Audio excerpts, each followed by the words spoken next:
Hi all. Everything in my video is pulled from the public domain, and I am using them under the Fair Use, Fair Dealings guidelines. Everything I say is my own opinion. You should look into this information for yourselves, but I'm pretty sure I'm right. Hi guys. All right, it's New Year's Eve, so this is going to be a really short video today. There will not be one tomorrow, and I do not believe there'll be one Monday either. So look out for a new video from me on Tuesday, okay? In the meantime, I want everybody to be super safe out there, okay? You guys know what I mean. All right, let's jump in and cover what we've got. Let's go. To start off, we know that soccer player Pele, one of the best soccer players in the world, passed away from colon cancer. This lovely picture was on Catherine and William's Twitter page. I just love it. Rest in peace, Pele. Next up, we have a fabulous note sent by Prince Charles for New Year's to the Canadians, talking about how much he enjoyed their tour to Canada in May to mark Queen Elizabeth's Platinum Jubilee. Love it. Thank you, King Charles. Next up, do you guys remember the beautiful picture? Prince George saw a Christmas card, and it inspired him to do his own variation of it in watercolor, and it was beautifully done. So the artist who inspired George's Christmas painting spoke out and said that the Prince and Princess of Wales must be very proud that George shows a lot of promise and talent, which we already knew. And of course, this artist used her brain and even said this was not plagiarism. Sussex Squad. All right, moving on. Next up, the Lean Meme Machine put this out. I thought it was just hilarious. It is from the globally acclaimed author of the all-time bestseller, The Bench, for fans of The Crown. Based on the diary of the Duchess of Victimhood, we have Meghan, Harry's new mummy, based on her lies. Love it. Now, talking about books, I thought it was important to put this up.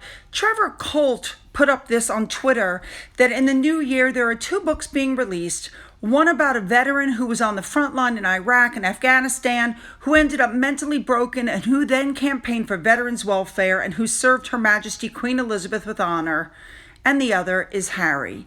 That's right. Trevor Colt's book is coming out. Make sure you go buy it. Next up, this was put up by the Wanton Wench on Twitter, saying that Meghan and Harry were caught red-handed providing information to the media in an attempt to control publicity about them. We knew that they were doing that, but apparently this reporter actually filed a request based on the publicist leak under the Freedom of Information Act, and the information that came out did show that Harry and Meghan were leaking information to the press. Unbelievable. All the time they're whining about breaches, but they're the one breaching their own privacy. Come to find out, it was their publicist that gave a royal journalist information about the drones flying over their estate. Yep. They also employed the services of a public relations firm to generate positive news stories about them. We knew this already. Now, here we go. Omid Scobie wrote this whole thing about how King Charles plans a full-blown coronation for Britons, while Britons are buckling under the cost of a living crisis, blah, blah, blah. Why Yahoo is giving this guy a platform, I just don't understand, especially since it's already been reported in the news through numerous people that the king is having a scaled-back coronation. Everything that Omid Scobie wrote was a lie. I don't understand why. What is it with these people that just lie and nobody ever takes them to task for it? By the way, my deepest condolences to King Charles, because on the 29th of December, Maximilian Margrave of Baden, who's first cousin to King Charles III, passed away at Schloss Salem in Baden-Württemberg, Germany, at the age of 89. Next up, the stories are coming out now that Prince Harry is finally ready to make the final cut with the royal family, which, quite frankly, I think this book is literally what's going to do it. After the Netflix disaster, really, their popularity is spiraling. It's a PR disaster. I don't think either one of them even sees it that way. It's a real shame, but I think that's pretty much going to be the end of it for him. Next up, Jason Knauf, who was Harry and Meghan's PR chief and who wrote the email to HR about the fact that Meghan was bullying people all the time and always seemed to have somebody in her sights. Well, he was made lieutenant of the Royal Victorian Order. Yes. I still think he should write a book, and I think the title of it should be Recollections May Vary. I think that would be a bestseller. Go, Jason. Next up, this article came out with Angela Levin saying that Harry and Meghan killed off any respect that they might have had when they insinuated that William was a bully, and pointed out the fact that they'll still, after all of their crap, probably still try to get into the coronation because it's good for their brand. I think Charles should not allow it. Next up, I just wanted to touch on this briefly. Public support for stripping Harry and Meghan of their titles is gaining traction. People really want them gone after what they've done. This ought to be interesting. I'm going to keep an eye on that for you.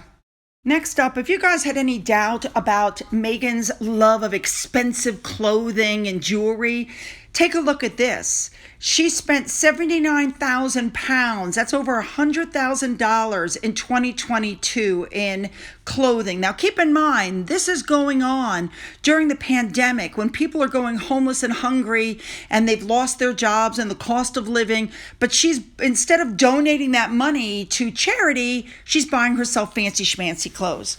There you go. Next up, I had to just throw this in there. Princess Mary, who fell in love with a prince, how she had to give up her citizenship in Australia. She had to change her religion. She had to move to a foreign country. She had a lot to do to marry her prince. And never once has she complained like Meghan Markle. She will one day be the Queen of Denmark. She has refused to speak negatively about others to the media. She maintained a dignified silence amid controversies, such as Queen Marguerite of Denmark's recent royal title scandal. But come on, people, I can already tell you what the Sussex Squad is going to say. Oh, so what? She came from a different country, a different language, a different religion. She had to give up everything she'd ever known. But it's not racist. You know what I'm saying? Race card. Ugh, give me a headache. All right, my friends, that's the end for me for 2023. I hope that everybody has a fabulous and safe New Year's. You guys know what I'm talking about. No drinking, no driving. Go ahead and hit that subscribe button and that bell so you'll be notified of future uploads. Don't forget to go up into the description box and you'll find the links for my Twitter, my Getter, my Rumble, my email, my Patreon. And as always, you guys, have a great day. Don't forget, we're starting our fundraiser on January 1st. Have a great day.